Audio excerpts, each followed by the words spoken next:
ইউক্রেন-রাশিয়া যুদ্ধ বন্ধের উপায় নিয়ে সৌদি আরবের রাজধানী রিয়াদে আলোচনা শুরু করেছে যুক্তরাষ্ট্র ও রাশিয়া।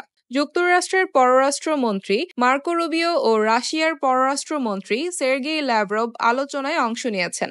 মার্কিন প্রশাসনের আরও কিছু গুরুত্বপূর্ণ কর্মকর্তাও আছেন আলোচনার টেবিলে।